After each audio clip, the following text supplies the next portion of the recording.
Naldos insensatos. Você certamente conhece, ou conhece alguém que conhece, uma daquelas crianças que não param, que parece que não escuta a gente, que viaja, é dispersa, esquece as coisas, tem dificuldade em aprender. Enfim, uma daquelas crianças que dá trabalho. E possivelmente já ouviu alguém comentar: é hiperativa, com certeza. Ou tem transtorno de déficit de atenção. Não ouviu? Deve ter ouvido, porque parece que os portadores de TDAH estão por toda parte.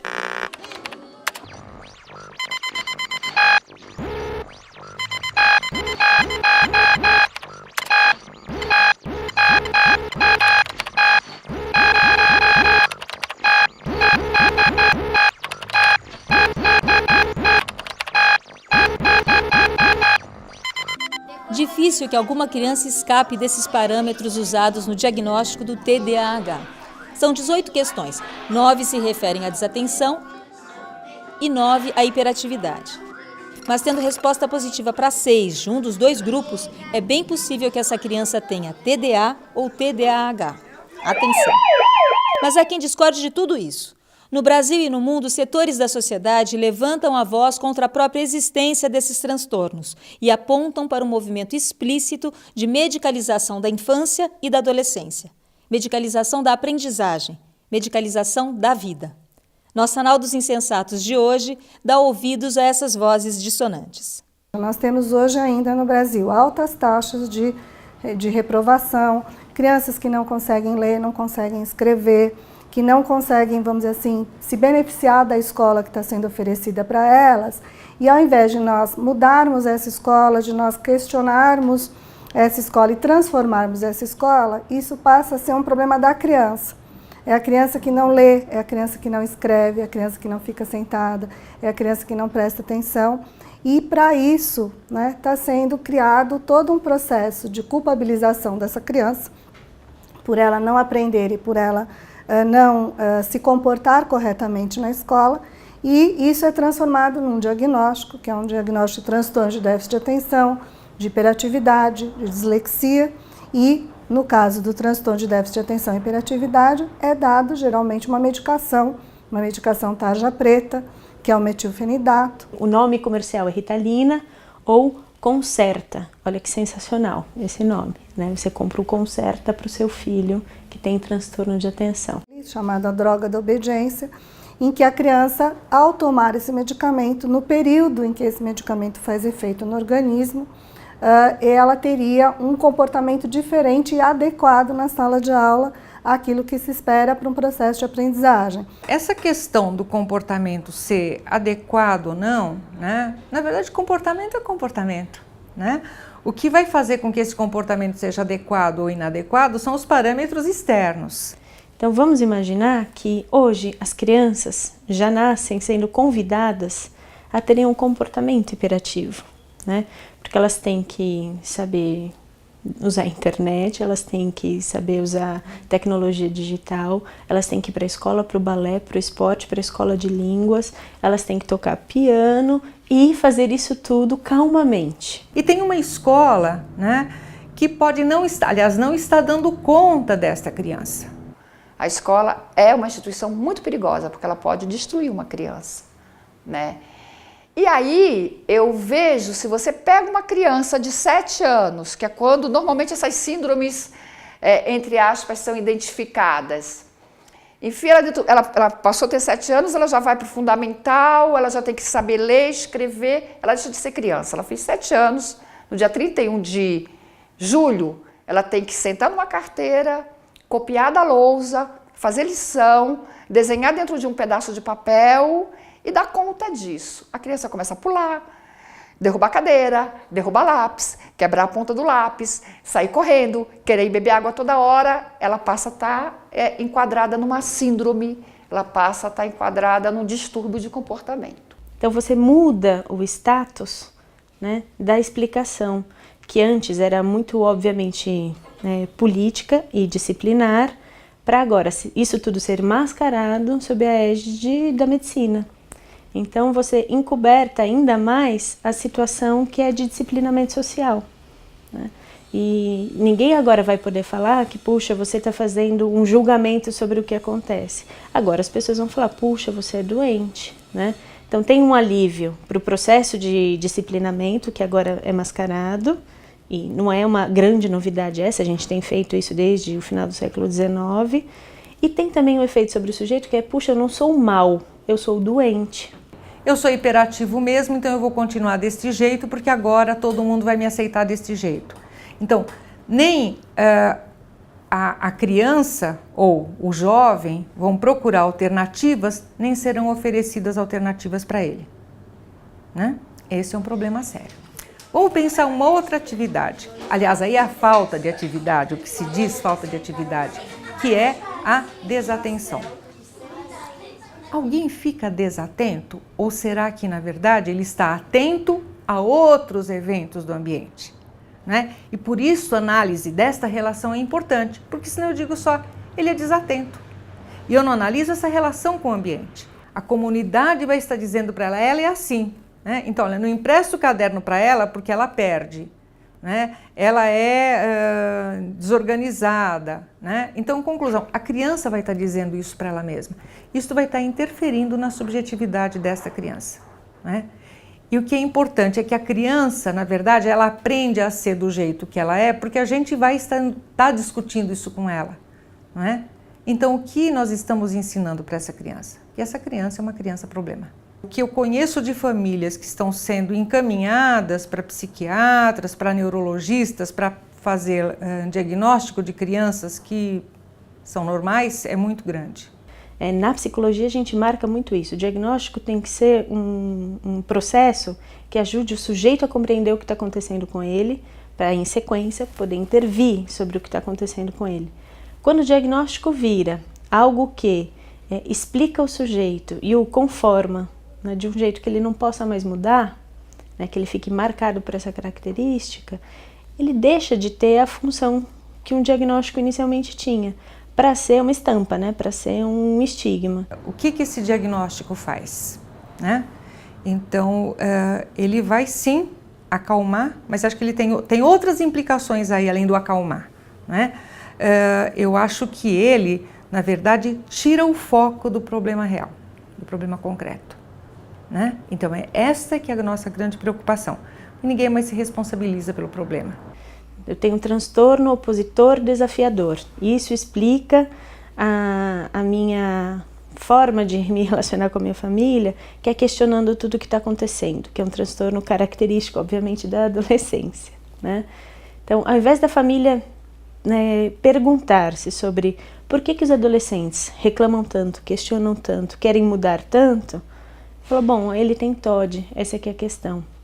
Então, a função que era compreender e intervir passa a ser a função de explicar e parar com a discussão.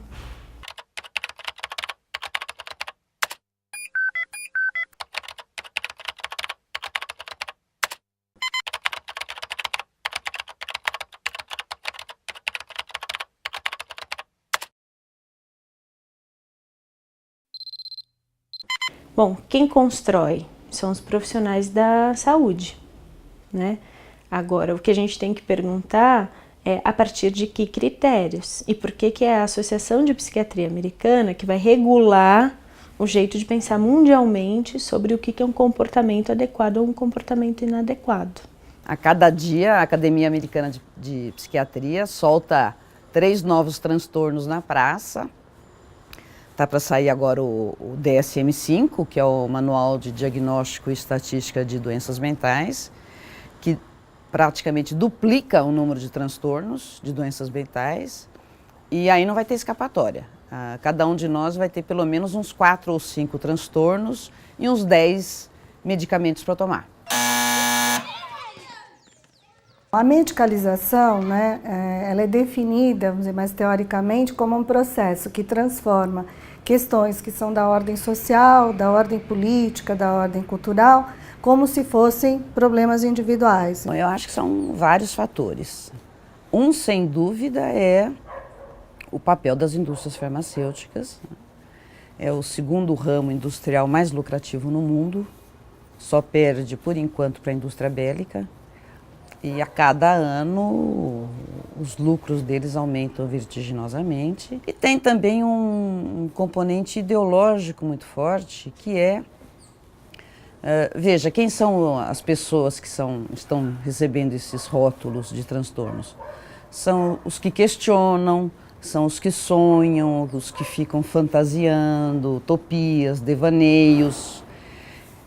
Então de certa forma, você buscar uma padronização e homogeneização de comportamentos sem nenhum questionamento e sem possibilidade de mudança, né? Porque se você aborta questionamento e aborta sonhos, você aborta a possibilidade de um futuro diferente. E também são rotulados as pessoas que estão sofrendo, né? Porque quando as pessoas que têm um comportamento muito diferente, a grande maioria deles está quase que pedindo socorro, né? É um modo de pedir socorro e de expressar um conflito muito grande que estão vivendo, né? E que não é deles, é um conflito que está no entorno, está no grupo social, na sociedade. Então também estão sendo silenciados e ocultados todos os conflitos, todos os sofrimentos. Então é uma padronização e uma homogeneização da vida e um silenciamento da vida. Não existe droga que te faça focar a atenção no estudo ou que te torne mais inteligente, que te faça aprender mais fácil, né? Não, ela é uma droga que te deixa contido, quieto, por isso que é a droga da obediência, você não questiona mais. E se te mandarem fazer 30 exercícios, você faz sem questionar. Você faz 50 sem questionar. Então você até pode aprender um pouco mais facilmente, né? Com mais facilidade, né? Porque você vai fazer os exercícios. Se eu analisar o comportamento do pai, né? O que acontece? A ação de dar o comprimido para o filho, qual é a consequência que ele tem imediata? O filho fica quieto, né? Então, com isso, o pai se tranquiliza. E talvez até a criança, porque a criança talvez esteja sendo punida por apresentar esses comportamentos, né? Então, se ela deixa de ser punida. Só que, veja, a questão se mantém, né? Nós continuaremos sem analisar funcionalmente esses comportamentos e entender qual é a causa deles. Na verdade, você só acrescenta um problema, ou pelo menos 2 problemas mais, né? Além de todos aqueles que já existiam, do conflito, do sofrimento, você agrega um rótulo, uma etiqueta para essa criança e ainda o medicamento com todas as reações adversas, porque não é um remedinho seguro como pretendem, é um psicotrópico, uma droga que tem o mesmo mecanismo de ação que as anfetaminas e a cocaína. Ficam muito bravos quando a gente diz isso, mas está em qualquer livro de farmacologia. É o mesmo mecanismo de ação. E é isso que é dado o remedinho seguro, que não é. Quando nós começamos esse movimento aqui no Conselho Regional de Psicologia, de questionar essa utilização da medicação, ela passou por isso, porque nós começamos a receber informações de que estavam tramitando tanto na Câmara Municipal de São Paulo, quanto na Assembleia Legislativa, vários projetos de lei criando programas de tratamento e diagnóstico na educação para tentar avaliar as crianças se elas teriam ou não dislexia, se elas teriam ou não transtorno de déficit de atenção e hiperatividade. Então, o que se queria com esses projetos de lei? Queria-se diagnosticar as crianças que não aprendem, que não estão atentas na escola, ditas não atentas na escola, e transformando isso numa patologia, e da patologia para o remédio é um salto. Ele atua aumentando a concentração de dopamina na sinapse. A dopamina é um neurotransmissor associado ao prazer. Com isso, as sinapses, o cérebro ficam inundados de dopamina. O que acontece é que os prazeres da vida aumentam a dopamina. Aumenta pouquinho, porque é uma situação fisiológica. Este cérebro inundado, ele não é afetado por esse estímulo pequenininho, né? Como eu digo, comer um Um sonho de valsa não dá prazer para quem tem o cérebro inundado de dopamina, seja por cocaína, seja por anfetamina, seja por ritalina. Né? E esse cérebro ele só sente prazer, essa pessoa só sente prazer quando está sob efeito da droga. Né? Quando cai o efeito da droga, tudo que se quer é uma outra dose. E aí você vai em busca de outra dose e esse é o mecanismo clássico da drogadição. E isso é um dos riscos do metilfenidato, sim. Isso é apontado em pesquisas, em qualquer estudo de farmacologia mostra que uma droga que funciona desse modo é potencialmente uma droga que leva à drogadição. Além de todos os efeitos que ela tem em todo o organismo. Sistema nervoso central, tem um risco de psicose, alucinação, cefaleia, insônia ou sonolência, perda de atenção, piora de cognição, e várias outras. E um efeito que é muito citado também, que é um efeito zumbi-like, que é uma expressão farmacológica, eu não gosto dela, mas é a expressão, e que significa ficar contido em si mesmo. A pessoa fica quimicamente contida. Mas foi para isso que deram, né? Para ele ficar quietinho. Mas isso não é efeito terapêutico, isso é sinal de toxicidade. Tá? Além disso, tem efeitos em sistema cardiovascular. Então, você imagina crianças e adolescentes que tinham um problema de comportamento ou de aprendizagem e que tem 10% um risco de ter taquicardia. Isso é inaceitável, a meu ver. Né? Então, é taquicardia, arritmia, hipertensão, parada cardíaca, tá? Tem um risco de suicídio, tem um risco de morte súbita inexplicada de 7 a 10 vezes maior do que quando não toma. Tem efeitos em sistema gastrointestinal, que quem já tomou remedinho para emagrecer sabe, né? É a boca seca, falta de apetite, cãibra abdominal e vários outros. Interfere com a secreção de todos os hormônios que são secretados na hipófise. Então altera o hormônio de crescimento, que faz com que ele fique mais baixo, a estatura final. Pode interferir com hormônios sexuais e uma série enorme de outros, que é sempre etc, etc, etc. Esse é o remedinho que dizem que é seguro e que é dado por longo prazo para crianças que não se comportam ou não aprendem como dizem que deveria ser.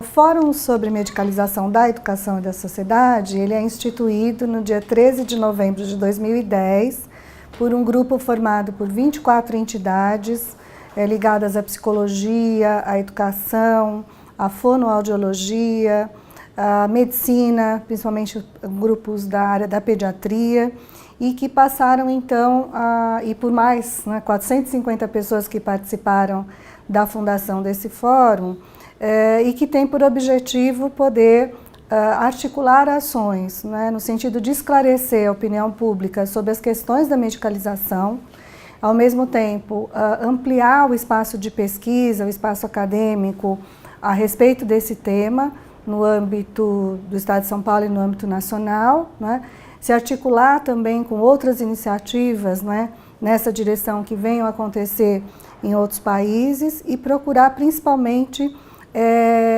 nesse esclarecimento da opinião pública, perceber e entender quais são as principais ações que nós podemos fazer nesse processo de contato com a sociedade, com os pais e com as escolas. Que nós fazemos parte da campanha Stop DSM. Isso não significa construir um DSM mais assim ou mais assado. Significa não usar o DSM para pensar a construção de diagnósticos. Não somos contrários a diagnóstico, também quero deixar isso claro. O diagnóstico é uma forma de compreender o que acontece e fazer um planejamento de ações.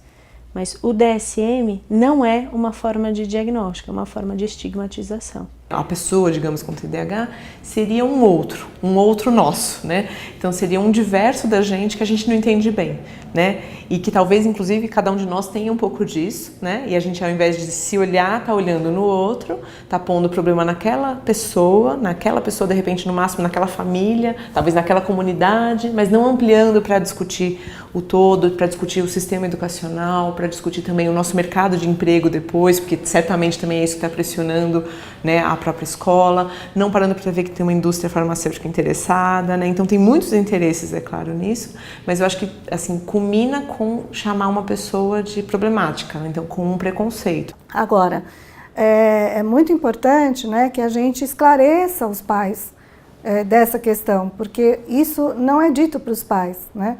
Não é dito para os pais que o filho dele não está escrevendo, não está lendo, porque ele não teve uma alfabetização adequada.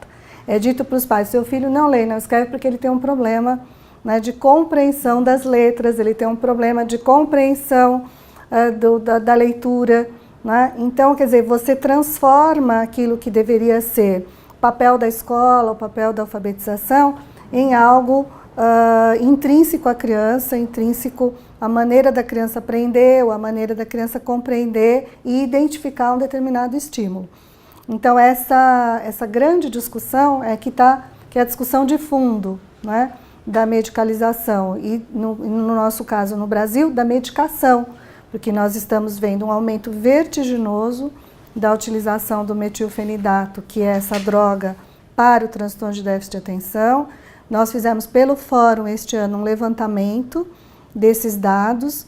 Em São Paulo, no estado de São Paulo, em 154 municípios que responderam ao nosso questionário, esses municípios, há 5 anos atrás, em 2005, eles compravam em torno de 40 mil comprimidos de metilfenidato e em 2012 eles estão comprando 1.400.000 comprimidos de metilfenidato. Quer dizer, isso mostra essa tendência vertiginosa da utilização da contenção química para resolver o problema de escolarização. Para nós, do Fórum, o comportamento ativo, hiperativo, pode existir, né? Agora, a compreensão de que isso é uma doença de caráter orgânico e que deve ser simplesmente cessado, esse comportamento, mediante o uso de medicamento, é pura ideologia, a favor de uma sociedade disciplinar, né? Que pessoas podem sofrer porque não conseguem se concentrar, porque pessoas podem sofrer porque os seus comportamentos, né, não condizem com as suas intenções. Claro que pode existir, mas tomar isso como uma doença que é sua, sem olhar para este mundo em que a gente programa cada minuto, né? É importante manter o relógio acertado, né? Britanicamente, porque 5 minutos fazem você chegar atrasado no lugar e perder a atividade, precisa ser compreendido.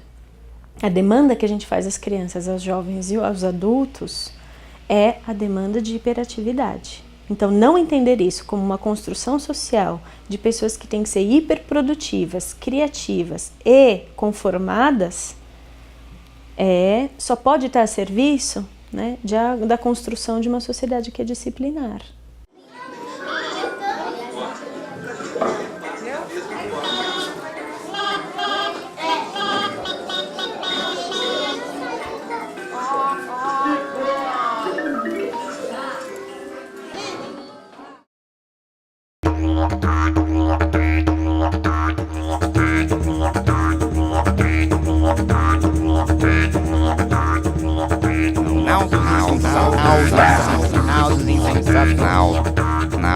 Naldos Insensatos.